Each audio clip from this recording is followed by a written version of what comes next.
आप देख रहे हैं 9 बजे का कोरोना बुलेटिन। बड़ी खबर दिल्ली से आ रही है। पिछले 24 घंटे में भारत में कोरोना से 50 लोगों की मौत हो गई है। साथ ही पिछले 24 घंटे में भारत में कोरोना के 1383 नए मामले सामने आए हैं। इसी के साथ भारत में कोरोना पॉजिटिव मरीजों की संख्या 19,984 पहुंच गई है। भारत में मौत का कुल आंकड़ा 640 तक पहुंच गया है।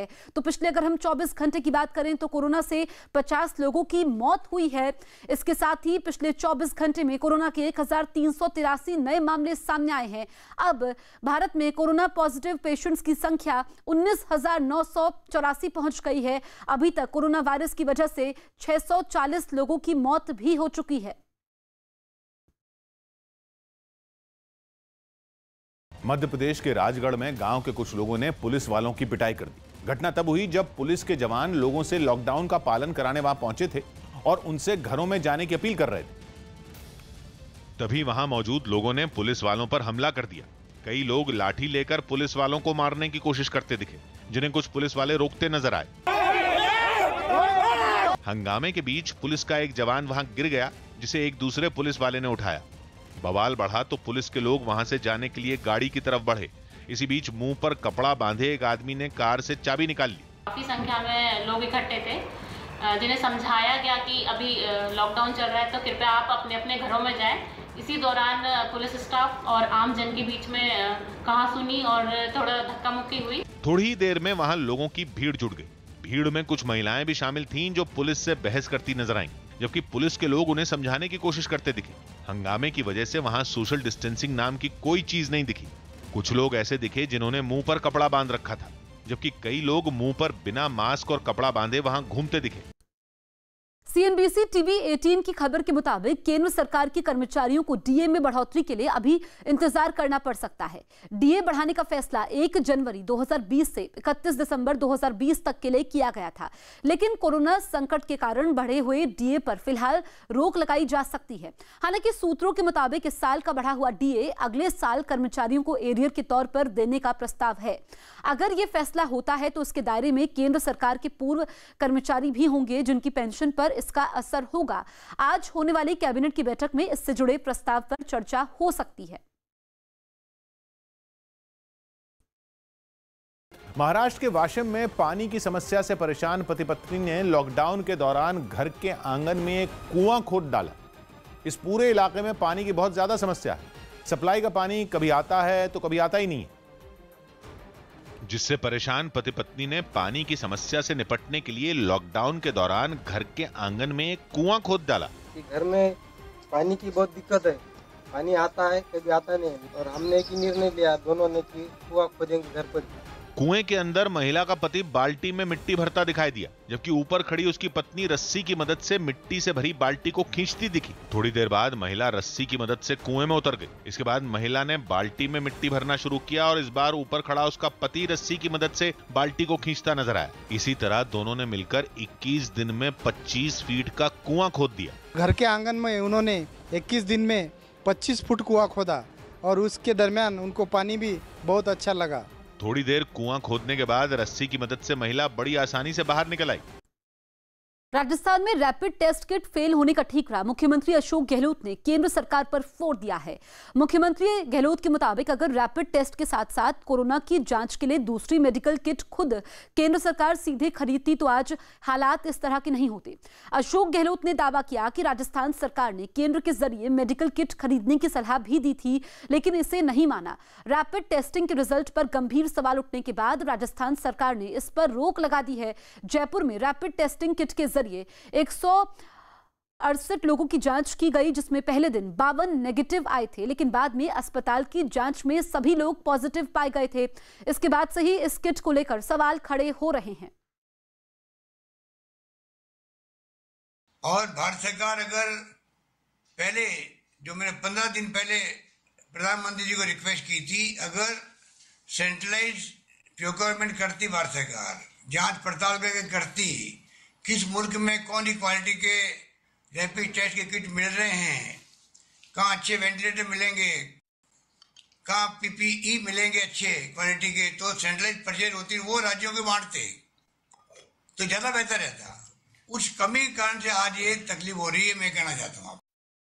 अहमदाबाद के रेलवे स्टेशन और हवाई अड्डे पर लॉकडाउन खत्म होने के बाद की तैयारियां शुरू हो चुकी हैं। हालांकि 3 मई को लॉकडाउन खत्म होने के बाद रेल और हवाई सेवाओं के शुरू होने की उम्मीद कम है, लेकिन हालात सामान्य होने की सूरत में रेलवे स्टेशन पर सोशल डिस्टेंसिंग का पालन करवाने के लिए कई गोले बना दिए गए हैं। प्लेटफॉर्म पर बनाए गए सभी गोलों के बीच की दूरी 1 मीटर है ताकि लोग एक दूसरे के करीब खड़े न हो पाए। ट्रेन सेवा शुरू होने से पहले अहमदाबाद कालूपुर रेलवे स्टेशन में सोशल डिस्टेंस का पालन हो, इसलिए यहाँ तैयारी कर रखी है।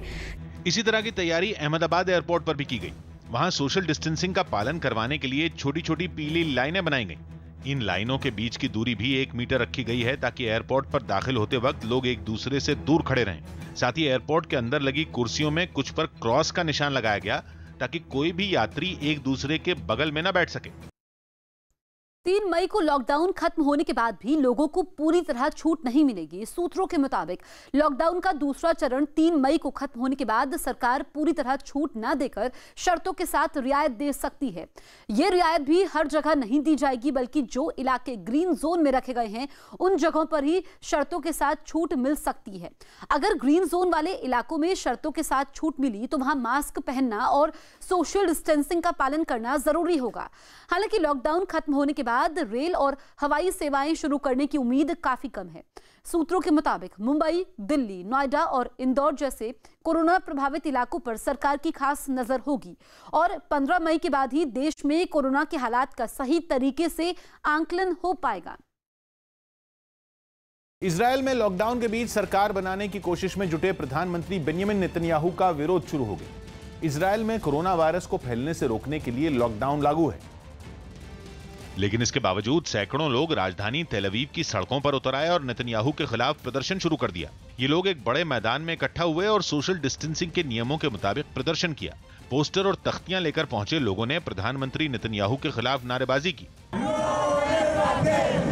प्रदर्शन करने वाले लोगों ने नेतन्याहू पर कोरोना वायरस के बहाने गलत तरीके से सत्ता में बने रहने का आरोप लगाया। The way this government is in its sloppiness is handling the corona crisis. Netanyahu पर पहले ही भ्रष्टाचार के कई मामले चल रहे हैं। ऐसे में उनके विपक्षी पार्टी ब्लू एंड व्हाइट के साथ मिलकर सरकार बनाने की खबर पर लोग भड़क उठे। लॉकडाउन की वजह से राजस्थान के कोटा में फंसे बिहार के बच्चों के मामले में पटना हाईकोर्ट ने नीतीश सरकार से जवाब तलब किया है।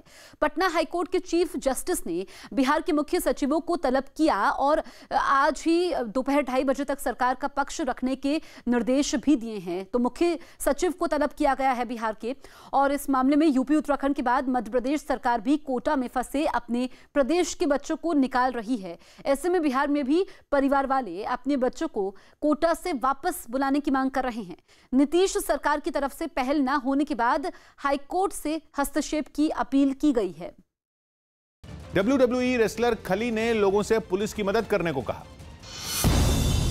WWE रेसलर खली ने लॉकडाउन में लोगों से घरों में रहकर दिल्ली पुलिस की मदद करने की अपील की।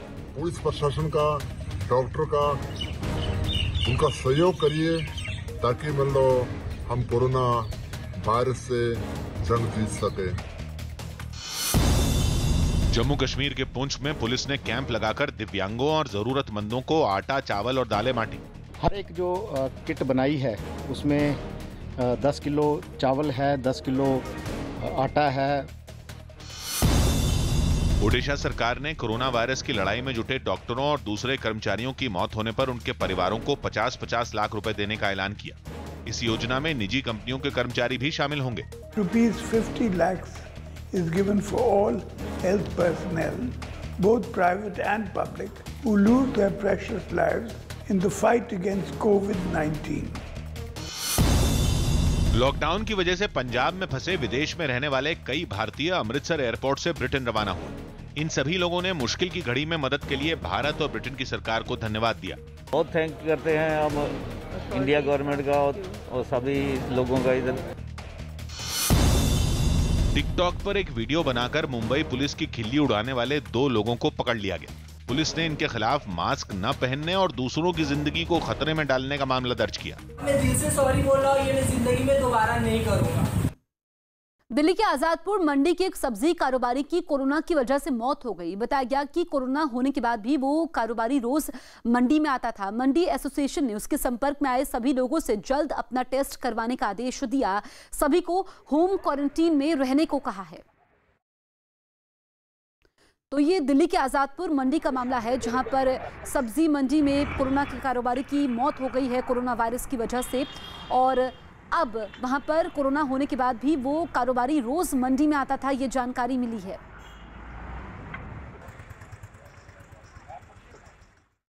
मध्य प्रदेश में कोरोना के खतरे को देखते हुए पुलिस ने सख्ती बढ़ा दी। सरकारी आदेशों और नियमों की अनदेखी करने वालों को पुलिस ने लाठियों से पीटा और उनसे उठक बैठक भी करवाई। इंदौर में कोरोना मरीजों की संख्या 900 के पार पहुंच चुकी है। लेकिन कुछ लोग अब भी घरों से बाहर निकल रहे हैं। पुलिस ने ऐसे ही लोगों को सबक सिखाने के लिए अभियान चलाया। जो लोग बिना वजह बाहर घूमते दिखे उन्हें पीटा गया। और पीटा पुलिस ने नहीं, पुलिस ने लोगों से एक दूसरे को पिटवाया। हम क्यों हाथ लगाए यार? हम क्यों पेशेंट बने तुम्हारे कारण? नियमों का सख्ती से पालन हो, इसके लिए पुलिस ने कई इलाकों में बैरिकेड लगाकर रास्ते बंद कर दिए। बेवजह बाहर निकले लोगों को लाठियों से पीटा गया।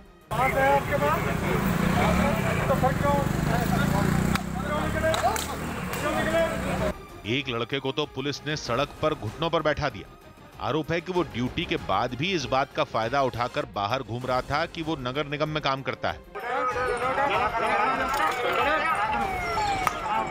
पुलिस इंदौर में उन इलाकों पर कड़ी नजर रख रही है जहां कोरोना मरीजों की पुष्टि हुई है। हालांकि इन इलाकों में अब भी कुछ लोग लॉकडाउन की गंभीरता को नहीं समझ रहे हैं। जिले के स्वास्थ्य अधिकारी के मुताबिक इंदौर में कोरोना मरीजों की संख्या 900 के पार जा चुकी है, जबकि 50 से ज्यादा लोगों की मौत भी कोरोना की वजह से हो चुकी। एक दिन पहले ही इंदौर में कोरोना के 18 और नए मरीजों की भी पुष्टि विभाग ने की। हालांकि राहत की खबर यह है कि इंदौर में 70 से ज्यादा मरीज अब तक सही होकर अपने घर लौट चुके हैं। दिल्ली सरकार ने कुछ शर्तों के साथ आजादपुर मंडी को 24 घंटे खुला रखने का फैसला किया, लेकिन इस फैसले ने पुलिस और प्रशासन की मुसीबत बढ़ा दी। मंडी में पहले से ज्यादा भीड़ जुटने और सोशल डिस्टेंसिंग की अनदेखी होने से कोरोना का खतरा भी बढ़ गया। यह खतरा इसलिए भी चिंता में डालने वाला है क्योंकि मंडी के पास जहांगीरपुरी इलाके में कोरोना मरीजों की संख्या तेजी से बढ़ रही है। लेकिन आजादपुर मंडी के लिए जो नए नियम तय हुए हैं वो प्रशासन का सिरदर्द बढ़ा रहे हैं। एक दिन पहले ही सरकार ने कहा था कि अब मंडी 24 घंटे खुल सकती है। इस फैसले का असर यह हुआ कि सुबह 6 बजे से मंडी के बाहर भीड़ इकट्ठा होनी शुरू हो गई। 1,500 से 2,000 लोग मंडी के बाहर जमा हो गए। सब्जियों और फलों से लदे ट्रक और गाड़ियां भी कतार में खड़ी दिखी। अगर दिल्ली पुलिस साथ ना दे तो ये इतनी भीड़ हो जाएगी यहाँ पर कि खतरा बढ़ने की संभावना है। वैसे तो दिल्ली सरकार ने नियमों का उल्लंघन होने पर कड़ी कार्रवाई की चेतावनी दी है, लेकिन इस चेतावनी को भी लोग गंभीरता से नहीं ले रहे। इसके भी फड़ पे अगर इस तरह की सोशल डिस्टेंसिंग मेंटेन नहीं होती है तो उनका लाइसेंस रद्द किया जाए। इससे पहले लॉकडाउन लागू होने के बाद से दिल्ली की आजादपुर मंडी में सुबह सिर्फ 4 घंटे ही काम हो रहा था। इसके बाद किसी को मंडी में आने जाने की मंजूरी नहीं थी, लेकिन अब सरकार ने मंडी को 24 घंटे खुला रखने का फैसला किया है। हालांकि इसमें भी कुछ शर्तें जोड़ी गई हैं। पहली शर्त यह है कि सुबह 6 बजे से रात 10 बजे तक ही दुकानदारों को सब्जियां और फलों की बिक्री की छूट मिलेगी। रात 10 बजे से सुबह 6 बजे तक सब्जियां और फलों से लदे ट्रकों और गाड़ियों को अंदर जाने की मंजूरी होगी। इसके साथ ही मंडी में जाने वाले लोगों को टोकन लेने होंगे। हर 4 घंटे में 1000 लोगों को टोकन दिए जाएंगे, यानी सुबह 6 बजे से सुबह 10 बजे तक 1000 लोगों को मंडी में जाने की इजाजत दी जाएगी। इसके बाद सुबह 10 बजे से दिन के 2 बजे तक 1000 दूसरे लोगों को मंडी में जाने की मंजूरी होगी। इस प्रक्रिया का सुबह 6 से रात 10 बजे तक पालन करना होगा और सरकार ने नियमों का उल्लंघन होने पर कड़ी कार्रवाई की भी चेतावनी दी। साथ ही सरकार ने यह भी कहा है कि आजादपुर मंडी में पहले से लागू ऑड इवन फॉर्मूले का पालन होता रहेगा। इस फॉर्मूले के तहत आजादपुर मंडी में जो 22 शेड मौजूद हैं वो ऑड और इवन नंबर के हिसाब से खुल रहे हैं। हालांकि अब मंडी को 24 घंटे खुला रखने के फैसले से दुकानदार काफी खुश हैं। और उनकी दलील है कि पहले मंडी सिर्फ 4 घंटे ही खुल रही थी, वक्त कम मिलता था, इसलिए नुकसान हो रहा था। लेकिन दुकानदार अब इस फैसले से खुश हैं। 24 घंटे आज तक खोल दिया है। पहले से कितना फायदा लगा है? पहले से भाई माल रखना पड़ता था, थोड़ा बिकता था, बंद कर देते थे। अब एक ही माल बिक जाएगा शाम तक। सरकार के नए दिशा निर्देशों के बाद मंडी में भीड़ पहले से ज्यादा जुट रही है, लेकिन पुलिस की तरफ से लगातार नियमों का पालन कराने की कोशिश की जा रही है। इसके लिए सिविल डिफेंस के जवानों और रैपिड एक्शन फोर्स को भी तैनात किया गया है। जयपुर में एक पुलिसकर्मी पर हमला करने वाले 2 लड़कों की कुछ पुलिस वालों ने जमकर पिटाई की। आरोपी के लड़कों ने ड्यूटी पर तैनात इस पुलिस वाले पर पत्थर फेंका, जिससे वो पुलिस वाला जख्मी हो गया। इस मामले की जानकारी मिलते ही पुलिस ने दोनों आरोपियों को गिरफ्तार कर लिया। इससे पहले इन लड़कों को पुलिस वालों ने बीच सड़क पर डंडों से खूब पीटा। पिटाई के समय ये लड़के लगातार उन्हें छोड़ने की गुहार लगाते दिखे, लेकिन पुलिस वालों पर इसका कोई असर नहीं हुआ। वहीं दूसरी तरफ हमले में घायल हुए उस पुलिस वाले को इलाज के लिए अस्पताल में भर्ती करवाया गया। दिल्ली पुलिस लोगों को जागरूक करने के लिए भोजपुरी गायकों की भी मदद ले रही है। भोजपुरी गायक प्रेमी यादव ने दिल्ली में रह रहे बिहार के लोगों से लॉकडाउन के नियमों का पालन करने की अपील की। मैं ये अपील कर रहा हूं कि आप सब घर से ना निकले, घर में ही रहें और सुरक्षित रहें और एक साथ होकर के दिल्ली पुलिस को सपोर्ट करें। दिल्ली के पास नोएडा में हॉटस्पॉट जोन सेक्टर 15A को सैनिटाइज किया गया। कोरोना वायरस मुक्त घोषित किए गए राजस्थान के भीलवाड़ा में कोरोना वायरस के 4 नए मरीज सामने आए, जिसके बाद प्रशासन और स्वास्थ्य विभाग ने इनके संपर्क में आ चुके कई लोगों को क्वारंटीन कर दिया। महाराष्ट्र के नागपुर में एक कारखाने में छापा मारकर 10 लाख रुपए की सुपारी और कई मशीनें जब्त की गई। यही नहीं, लॉकडाउन के बावजूद कारखाने में मजदूर बिना मास्क और सैनिटाइजर के काम कर रहे थे। फिलहाल कारखाने के मालिक के खिलाफ मामला दर्ज कर लिया गया। महेंद्र सिंह धोनी का अपनी बेटी के साथ बाइक पर मस्ती करने का एक वीडियो सोशल मीडिया पर वायरल हो गया। इस वीडियो में धोनी और उनकी बेटी बिना हेलमेट के बाइक पर नजर आए। के नगरी से वाईएसआर कांग्रेस की विधायक आर.के. रोजा ने कोरोना के खतरे के बीच एक इलाके में ट्यूबवेल का उद्घाटन किया, जिस पर विवाद हो गया। विवाद इसलिए हुआ क्योंकि केंद्र और आंध्र सरकार ने कोरोना पर रोकथाम के लिए किसी भी तरह का कार्यक्रम आयोजित करने और उसमें हिस्सा लेने पर रोक लगाई हुई है। लेकिन जगनमोहन रेड्डी की सरकार में उनकी ही एक विधायक ने अपने विधानसभा क्षेत्र में एक ट्यूबवेल का उद्घाटन किया। विधायक आर.के. रोजा जब उद्घाटन के लिए एक गांव में पहुंची तो पहले से लोग दोनों तरफ कतार में खड़े थे। जैसे जैसे वो ट्यूबवेल की तरफ बढ़ती गईं, उन पर फूलों की बारिश होती रही। फूल बरसाने वाले भी गांव के लोग नहीं थे। दावा है कि ये सभी सफाई कर्मी हैं जिन्हें ऐसा करने के लिए कहा गया था। लॉकडाउन के बीच विधायक का भव्य स्वागत हुआ। उन्हें बड़ी सी एक फूल माला भी पहनाई गई। इसके बाद उन्होंने ट्यूबवेल का उद्घाटन करने से पहले एक पूजा भी की। फिर उन्होंने ट्यूबवेल चलाकर उसका उद्घाटन किया। कार्यक्रम यही नहीं रुका, लोग अपने खाली बर्तन और बाल्टियां लेकर वहां आ गए और विधायक ने अपने हाथों से इन बर्तनों में पानी भरकर उन्हें दिया। ये सब कुछ हुआ, लेकिन वो नहीं हुआ जो सरकार ने कहा है। सोशल डिस्टेंसिंग की अनदेखी हुई। केंद्र और राज्य सरकार के कड़े दिशा निर्देशों के बावजूद कार्यक्रम हुआ और कार्यक्रम में बड़ी संख्या में लोग जुटाए गए, जिस पर अब राज्य की सरकार और पुलिस भी गिरती दिख रही है। देश में मुंबई कोरोना से सबसे ज्यादा प्रभावित शहर बन गया है। पिछले 24 घंटे में 12 और लोगों की कोरोना की वजह से मौत हो गई है। इतना ही नहीं, पिछले 24 घंटे में मुंबई में कोरोना के 136 नए मामले भी सामने आए हैं। इसमें से 12 धारावी इलाके में मिले हैं। धारावी में कोरोना के अभी तक कुल 179 मरीज मिल चुके हैं। यहां पर डॉक्टरों की टीम घर घर जाकर लोगों की जांच में जुटी है। गाजियाबाद से दिल्ली जा रहे 6 लोगों के कोरोना पॉजिटिव पाए जाने के बाद दिल्ली यूपी बॉर्डर को सील कर दिया गया। कोरोना के खतरे को रोकने के लिए गाजियाबाद प्रशासन ने यह कदम उठाया और सुबह के वक्त से ही दिल्ली यूपी बॉर्डर पर गाड़ियों की तलाशी के लिए भारी पुलिस बल को तैनात कर दिया गया। पुलिस वालों ने भी बॉर्डर पर सख्ती बरती, जिस वजह से काफी लंबा जाम लग गया। ट्रैफिक में फंसे एक आदमी को पुलिस ने यूपी में घुसने से रोका तो उसने बहस शुरू कर दी। फिर जबरन उसे उसी की गाड़ी में बिठाया गया, लेकिन यूपी में नहीं घुसने दिया गया। लड़ाई क्यों कर रहे हो सर? बैंक में अपनी बाइक को छोड़ के आया हूँ, अब घर नहीं जाने दे रहे। इसी तरह दिल्ली यूपी बॉर्डर से उन कई गाड़ियों को लौटाया गया जो लॉकडाउन में बिना किसी जरूरी काम के सड़कों पर उतरी थी। कुछ लोग ऐसे भी थे जिन्होंने पुलिस को अपनी जरूरत समझाने की कोशिश की, लेकिन बॉर्डर सील होने की वजह से पुलिस ने किसी की भी नहीं सुनी। पुलिस की ऐसी ही सख्ती दिल्ली नोएडा बॉर्डर पर भी नजर आई। वहां भी पुलिस ने हर एक गाड़ी की तलाशी ली और बेवजह सड़क पर उतरे लोगों को वापस भेज दिया। हम लोग सख्ती से करा रहे हैं। अगर कहने से मान जाते हैं बहुत अच्छी बात है, नहीं तो कार्रवाई करते हैं, मुकदमा लिखा जाता है और जेल भेजने की कार्रवाई करते हैं। लगातार बढ़ रहे कोरोना संक्रमण को रोकने के लिए यूपी सरकार ने गौतम बुद्ध नगर जिले की सीमाएं सील कर दी है। इसका मतलब यह हुआ कि अब दिल्ली से नोएडा या फिर नोएडा से दिल्ली आने जाने पर भी पाबंदी रहेगी। जिला अधिकारी की तरफ से जारी आदेश में कहा गया है कि सिर्फ अति आवश्यक सेवाओं से जुड़े लोगों को ही दिल्ली नोएडा सीमा को पार करने की इजाजत होगी। इसके अलावा कुछ जरूरी सेवाओं से जुड़े लोगों को भी पास जारी किए जाएंगे। प्रशासन ने यह फैसला स्वास्थ्य विभाग की उस रिपोर्ट के बाद लिया है जिसके मुताबिक नोएडा में बढ़ रहे कोरोना के मामलों का संबंध किसी न किसी रूप में दिल्ली से रहा है। मीडिया कर्मियों को भी दिल्ली आने जाने के लिए नोएडा प्रशासन की तरफ से स्पेशल पास जारी किए जाएंगे।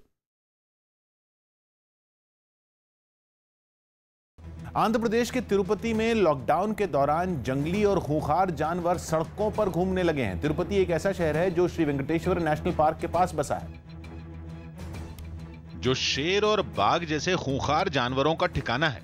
और लॉकडाउन के दौरान जब लोग घरों में बंद हैं, तो नेशनल पार्क के जानवर शहर की सड़कों पर घूमते दिखने लगे हैं। सड़क पर लगे एक सीसीटीवी कैमरे में तेंदुआ घूमता दिखा। इसी तरह एक सड़क पर ऐसे ही एक और जानवर की तस्वीर कैमरे में रिकॉर्ड हुई। तस्वीर कुछ धुंधली है, लेकिन कुछ लोग इसे तेंदुआ तो कुछ लोग शेर बता रहे हैं। सड़कों पर हिरणों का दिखना तो आम बात हो गई है। एक तस्वीर ऐसी भी सामने आई जिसमें कई फीट लंबा सांप सड़क के बीच बैठा नजर आया। जयपुर में पिछले 24 घंटे में कोरोना के 72 नए पॉजिटिव केस सामने आए हैं। इसके साथ ही जयपुर में मरीजों की कुल संख्या बढ़कर 657 हो गई है। पूरे राज्य में पिछले 24 घंटे में 159 नए मामले सामने आए हैं। राजस्थान में इस समय कुल 1735 लोग कोरोना से संक्रमित हैं, जबकि अब तक 26 लोगों की मौत हो चुकी है। राज्य के 33 में 26 जिले कोरोना से प्रभावित हैं। जयपुर के बाद जोधपुर कोरोना से जुड़े सबसे ज्यादा मामले यहां पर सामने आए हैं। कोरोना वायरस से जूझ रहे जर्मनी में लॉकडाउन के नियमों में ढील मिलने के बाद सड़कों पर चहल पहल लौटने लगी है। जर्मनी में कोरोना वायरस के करीब 1.5 लाख मरीज हैं, जिसके बावजूद कई जगहों पर लॉकडाउन के नियमों में छूट दे दी गई। फ्रैंकफर्ट शहर में छूट मिलते ही कई लोग सड़कों पर उतर आए। हालांकि कुछ ही दुकानों को खोलने की इजाजत दी गई, लेकिन पिछले कई दिनों से घरों के अंदर रहने को मजबूर लोग खरीदारी करने के साथ साथ सड़कों पर घूमने निकल आए। कुछ लोग साइकिल लेकर बाजार में निकले तो कुछ लोग पूरे परिवार के साथ शहर में घूमते हुए दिखाई दिए। स्वास्थ्य मंत्रालय ने कोरोना पर बने मंत्रियों के समूह से टीबी की बीमारी में इस्तेमाल होने वाली दवा का निर्यात रोकने की मांग की और इसके लिए स्वास्थ्य मंत्रालय ने कोरोना पर बने मंत्रियों के समूह और राज्यों को एक चिट्ठी लिखी, जिसमें टीबी की बीमारी में इस्तेमाल की जाने वाली दवा का निर्यात रोकने की मांग की गई। चिट्ठी में राज्यों को यह भी निर्देश दिया गया कि टीबी की दवा बनाने वाली कंपनियों तक आने जाने की व्यवस्था की जाए ताकि वहां काम करने वाले कर्मचारियों को कोई परेशानी ना हो। टीबी की दवा को एक राज्य से दूसरे में ले जाने में कोई दिक्कत ना हो, इसके लिए भी राज्यों को निर्देश दिए गए। दलील ये दी गई कि लॉकडाउन की वजह से दवा बनाने वाली कंपनियों में कर्मचारी नहीं पहुंच पा रहे हैं, जिसकी वजह से टीबी की बीमारी में इस्तेमाल होने वाली दवा के उत्पादन पर असर पड़ा है।